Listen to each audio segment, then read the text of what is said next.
आपका स्वागत है हमारे चैनल नवेंदु क्लासेज में। इसमें एक हम शॉर्ट क्वेश्चन पे बात करेंगे कि किन्हीं दो इलेक्ट्रॉन्स के बीच लगने वाले इलेक्ट्रिक फोर्स और ग्रेविटेशन फोर्स का रेशियो निकालेंगे।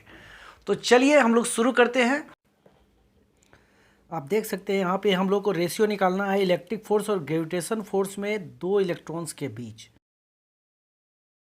यहाँ पे दोनों इलेक्ट्रॉन्स जो है आर डिस्टेंस पर हैं और चूंकि इलेक्ट्रॉन्स के पास मासेज भी होता है और चार्जेज भी होता है, इसलिए इलेक्ट्रॉन्स के बीच ग्रेविटेशन फोर्स भी लगेगा और इलेक्ट्रिक फोर्स भी लगेगा। तो इनके चार्जेज को हम लोग Q1 और Q2 एज्यूम कर लेते हैं और इनके मासेज को हम लोग M1 और M2। तब जबकि चूंकि दोनों पार्टिकल इलेक्ट्रॉन है इसलिए Q1 और Q2 का चार्ज सेम ही चार्ज होगा 1.6 इंटू 10⁻⁻19 कूलम, और उसी तरह से M1 और M2 का सेम मास होगा 9.109 इंटू 10⁻31 किलोग्राम। यहाँ देख सकते हैं दोनों इलेक्ट्रॉन के बीच लगने वाले इलेक्ट्रिक फोर्स Fe का formula Fe = 1/4πε0 Q1 Q2/r², where Q1 और Q2 सेम इक्वल चार्ज है 1.6 इंटू 10⁻⁻19 कूलम के इक्वल होंगे। इसी तरह से दोनों इलेक्ट्रॉन्स के बीच लगने वाले ग्रेविटेशन फोर्स का formula Fg = G into M1 M2/r², where M1 और M2 जो है इक्वल मास होंगे, दोनों इलेक्ट्रॉन के मास होंगे और ये इक्वल होंगे 9.109 इंटू 10⁻⁻31 किलोग्राम के। अब हम लोग दो इलेक्ट्रॉनों के बीच लगने वाले इलेक्ट्रिक और ग्रेविटेशन फोर्स का रेशियो निकालने के लिए इक्वेशन 1 में इक्वेशन सेकंड से डिवाइड करेंगे। और पहले हम लोग डिवाइड कर लेते हैं, फिर इनके वैल्यूज़ डालकर इनका रेशियो निकालेंगे। अप्लाई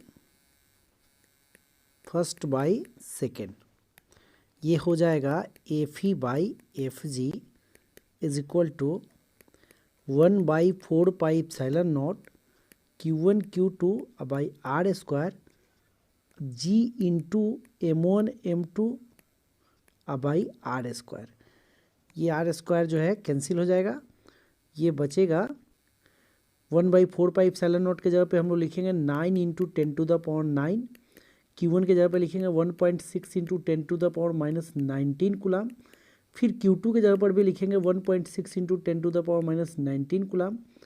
और यहाँ पे G का वैल्यू जो है ग्रेविटेशन कांस्टेंट है, इसका value 6.6743 into 10⁻11 newton metre square पर किलोग्राम स्क्वायर होता है। M1 के जगह पे हम लोग लिखेंगे 9.109 इंटू 10⁻31 kg, और फिर M2 के जगह पे लिखेंगे 9.109 और यहाँ पे 10⁻31 kg। ये टोटल वैल्यू हम लोगों ने यहाँ पे डाल दिया। अब इसको जब हम लोग कैलकुलेट करेंगे तो ये वैल्यू आएगा 4.17 इंटू 10⁻42।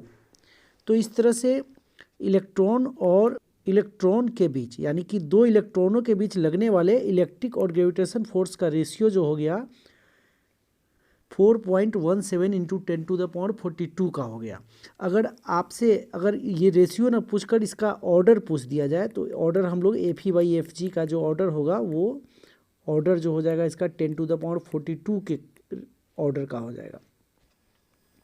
कभी कभी यहाँ पे एक चीज़ और ध्यान देने योग्य है कि कभी कभी Fe/Fg ना पूछकर आपसे Fg/Fe भी पूछ सकता है। यहाँ पे आप देख सकते हैं, अगर Fg/Fe पूछ दे यानी ग्रेविटेशन फोर्स और इलेक्ट्रिक फोर्स का रेशियो, तो आपको यहाँ पे 1/4.17 इंटू 10⁻42 हो जाएगा। ऊपर नीचे 10 से मल्टीप्लाई कर देंगे, ऊपर के 10 में इसे डिवाइड करेंगे और नीचे का 10⁻43 ऊपर जाके माइनस हो जाएगा, तो ये आपको आएगा 2.39 इंटू 10⁻43। तो इस तरह से अगर Fg/Fe आपसे पूछ दिया जाए तो इसका रेशियो हो जाएगा 2.39 इंटू 10⁻43। अगर ऑर्डर पूछ दे तो Fg/Fe का जो ऑर्डर होगा वो 10⁻43 के ऑर्डर का होगा। तो ये ध्यान देने योग्य बात है। यहाँ पर आप यहाँ पे देख सकते हैं कि इलेक्ट्रिक फोर्स एक बहुत बड़ा फोर्स होता है, ग्रेविटेशन फोर्स से आप देख सकते हैं इसका रेशियो किस ऑर्डर का है, लेकिन वही ग्रेविटेशन फोर्स जो है इलेक्ट्रिक फोर्स से बहुत ही छोटा फोर्स है। तो आप ध्यान रखेंगे, आपसे अगर इलेक्ट्रिक फोर्स और ग्रेविटेशन फोर्स का रेशियो पूछेगा तो यहीं तक आएंगे, अगर ग्रेविटेशन फोर्स और इलेक्ट्रिक फोर्स का रेशियो पूछता है तो यहाँ तक आते हैं हम लोग। तो आज के वीडियो में इतना ही, फिर मिलेंगे इसी तरह की जानकारी के साथ। पहली बार चैनल पे हैं तो चैनल को सब्सक्राइब कीजिए।